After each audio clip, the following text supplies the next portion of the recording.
unless you've been living under a rock, you have heard Robert Kiyosaki say, or maybe infer or whatnot, that your home is not an asset. That was frankly one of the game changing things in Rich Dad Poor Dad that made me go, oh, what are you talking about?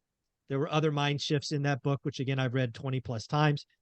But I actually want to change that idea, asset versus liability, to 2023. I believe we all individually have something, whether we are 8 years old, 20 years old, 60 years old, and we are not treating it appropriately. Guys, all of us undoubtedly today have a social media feed. We probably have several social media feeds. And I believe without a shadow of a doubt, with every fiber of my body, that your social media feed is either an asset or a liability. Dion, what do you think of that? How's that hit you? So this is going to seem a little more cerebral than it really is, and I'm going to disprove that this makes a person smart. But whenever Kiyosaki talked about your house is not an asset, it's a liability. It's a Schrodinger's asset or liability, right? And so many people feel smart because they know what Schrodinger's means, and all that means is you watch The Big Bang Theory. Yeah, exactly. You stared at your TV and that electronic income reducer in your living room, and you learned something about that. But until we look at the numbers, we don't know if it's an asset or a liability. A house is a liability in Kiyosaki's belief, the way he says it, because it's not producing money, it costs you money. Well, if you live in a house that you rent out the rooms, now you know the numbers, becomes an asset.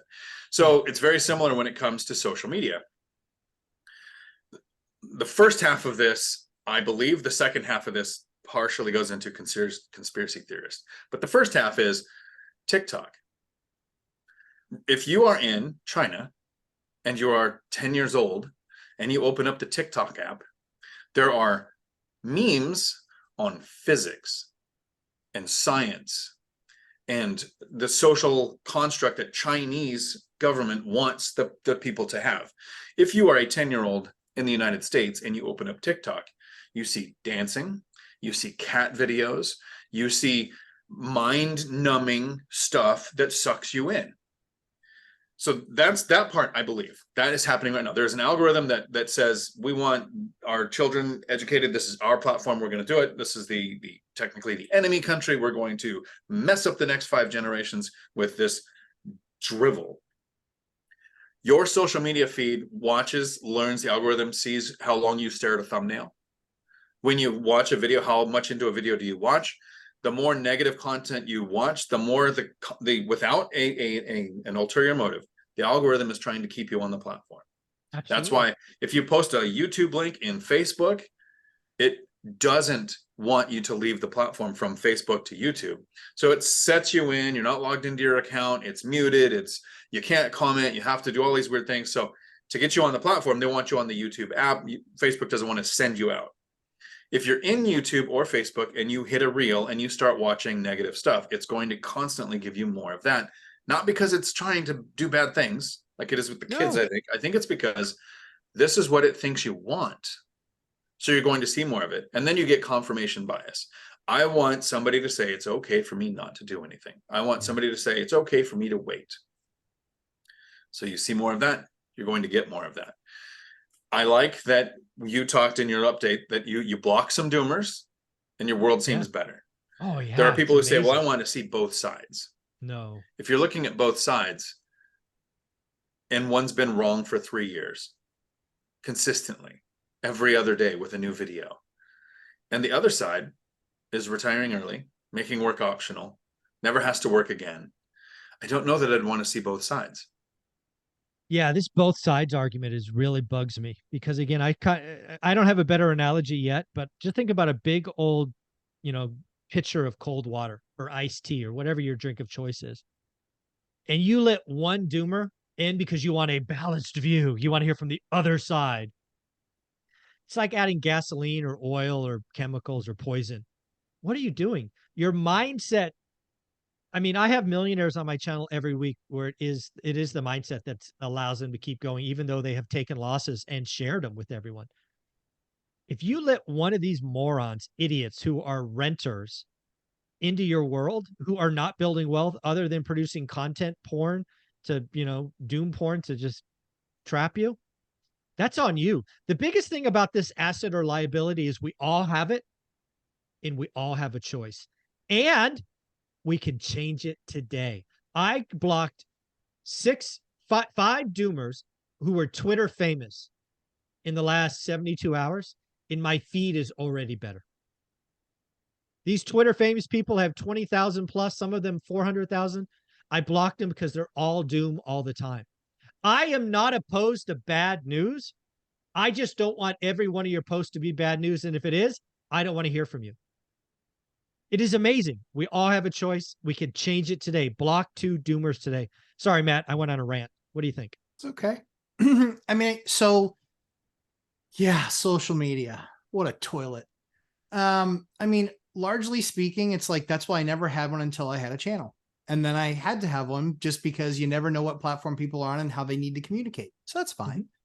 And then it's encouraging seeing people that are overcoming, seeing their strategies, seeing how they're pivot, seeing people doing.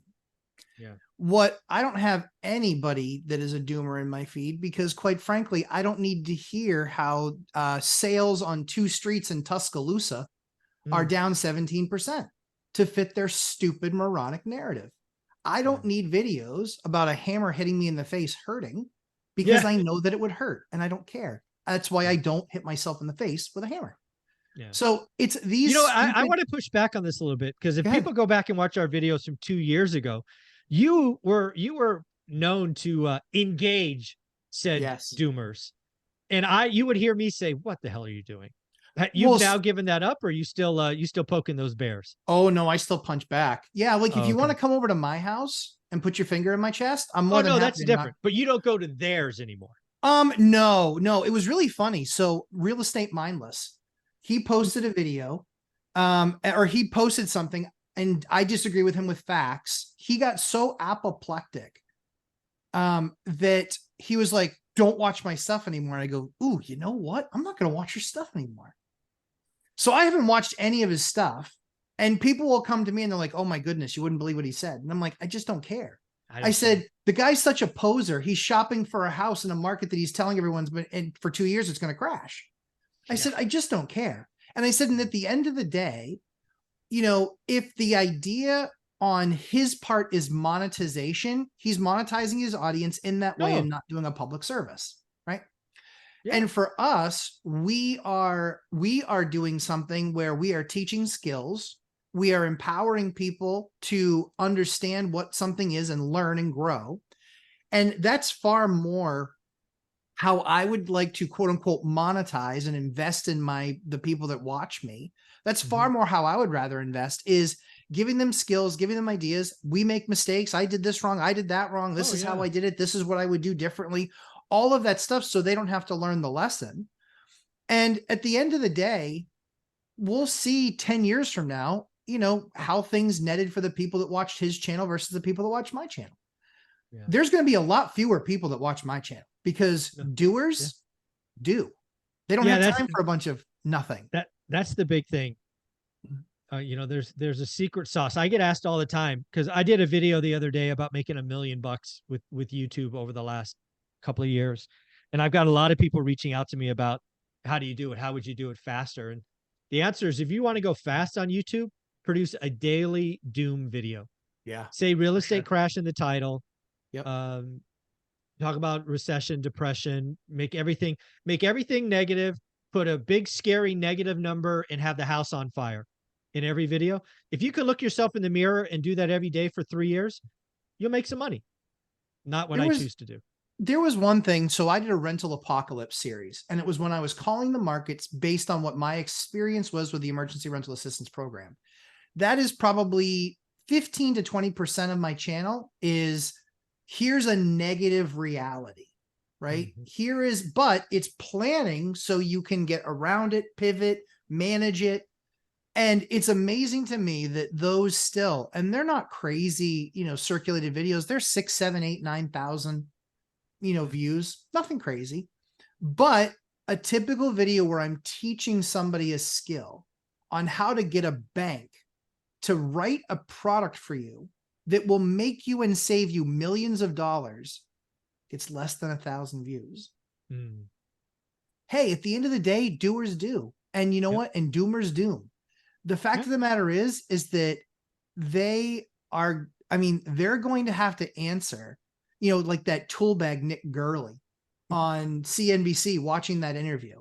It's Oh, like the yeah. guy couldn't have been any more kid glove with him. And I know Carl Quintanilla is a pretty strong, and he was softer than wet puppy poo on that interview.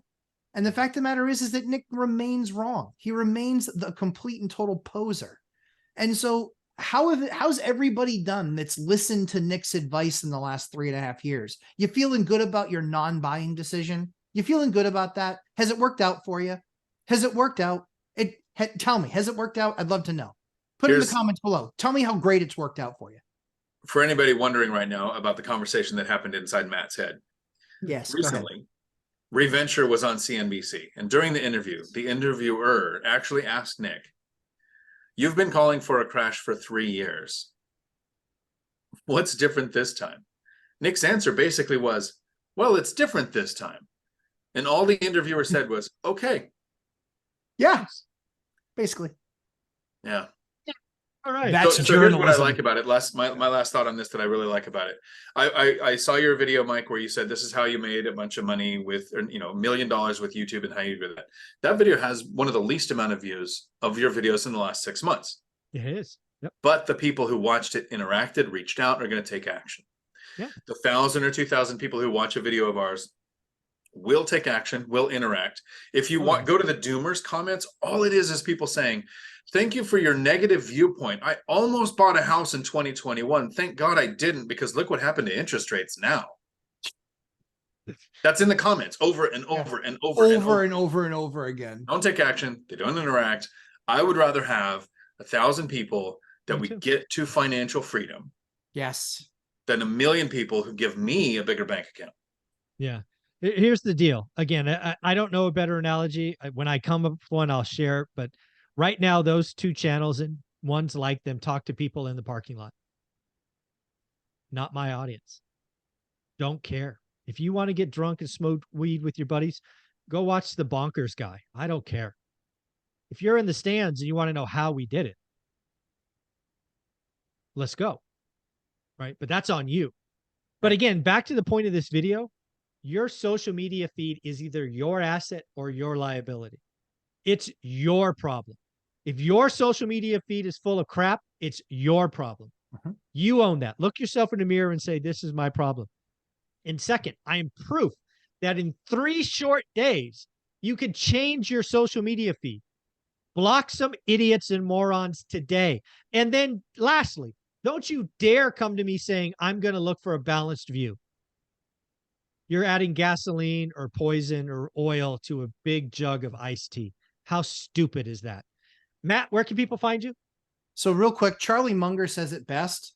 A diversified strategy is a failing strategy. That's all that is when it comes to social media. Well, we're just trying to be diversified. No. Okay. You're being dumb. Yeah. Charlie says it best. He says a diversified strategy is a bad one because it means that you aren't truly convinced and convicted that the strategy you have works. Yeah. And that's what matters. The strategy you have working. And if you want to make sure your strategy is working, check out Lumberjack Landlord, 11:30 a.m. Eastern time on Sundays. And I will tell you in no uncertain terms if it's a bad or good approach. There you go. And Dion, where they can find you? They can find me right here on YouTube, failing at YouTube. If somebody's watching social media and they look at a channel that we've talked about a couple here in this video, and they get more views, have more subscribers, that doesn't mean they're more successful at real estate, financial freedom. It means they're more successful at YouTube. Yeah. And if you want to help yourself, you tell people what they want to hear. And if you want to help people, you tell them the truth. And that's what we're doing. Yeah. Right here and on YouTube. By the way, I will take all 3 of our net worths against theirs or our yearly incomes against theirs. It's not even close. It would, let's go. It's not even close. Yeah. All right. I'm sorry, Dion, I cut you off. Oh, you're fine. Just right here on YouTube, Dion Talk Financial Freedom. All right, guys. Thank you for doing this. I know it was impromptu. Have an amazing 4th of July. You guys are awesome. Take care. You too. Thanks, Mike. Ciao.